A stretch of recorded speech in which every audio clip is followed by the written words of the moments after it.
Hello again. Good afternoon. Yep, 12:03. Good afternoon.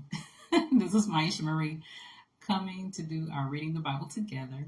And today we'll be reading on this fantabulous Friday, Judges chapter 2 from the New Living Translation. And we're going to go ahead and get started. The angel of the Lord went up from Gilgal to Bochim and said to the Israelites, I brought you out of Egypt into this land that I swore to give your ancestors. And I said I would never break my covenant with you. For your part, you were not to make any covenants with the people living in this land. Instead, you were to destroy their altars. But you disobeyed my command. Why did you do this? So now I declare that I no longer drive out the people living in your land.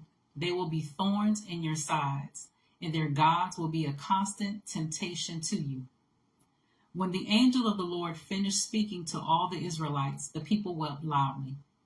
So they called the place Bochim, which means weeping, and they offered sacrifices there to the Lord.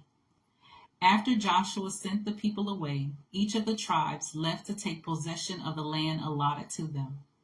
And the Israelites served the Lord throughout the lifetime of Joshua and the leaders who outlived him, those who had seen all the great things the Lord had done for Israel. Joshua, son of Nun, the servant of the Lord, died at the age of 110. Hello, Deborah.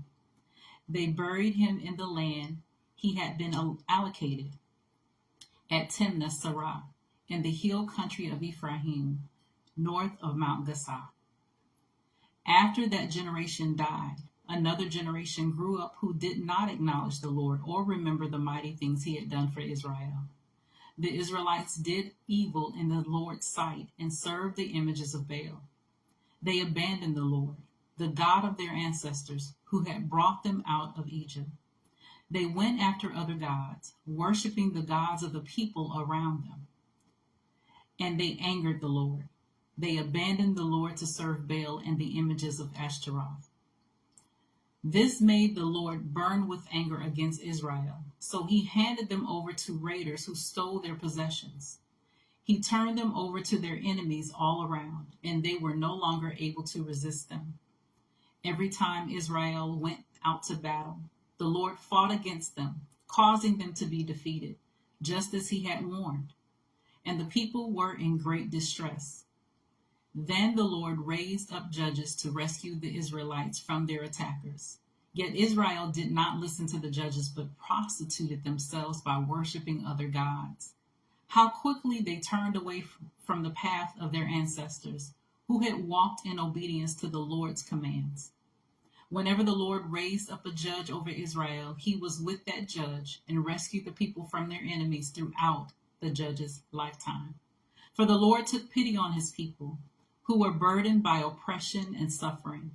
But when the judge died, the people returned to their corrupt ways, behaving worse than those who had lived before them. They went after other gods, serving and worshiping them, and they refused to give up their evil practices and stubborn ways. So the Lord burned with anger against Israel. He said, because these people have violated my covenant, which I made with their ancestors, and have ignored my commands, I will no longer drive out the nations that Joshua left unconquered when he died. I did this to test Israel, to see whether or not they would follow the ways of the Lord as their ancestors did. That is why the Lord left those nations in place. He did not quickly drive them out or allow Joshua to conquer them all. That was Judges chapter 2 from the New Living Translation. As always, continue to search the scriptures daily to see what is true. Allow Holy Spirit to illuminate the word to your heart, your mind, your soul, bringing knowledge, understanding, and wisdom, and most of all, revelation of who God is, his true nature, his character, and how much he truly, truly loves you. You guys take care. God bless. And until next time, thank you for joining, Deborah. You take care. Have a great weekend.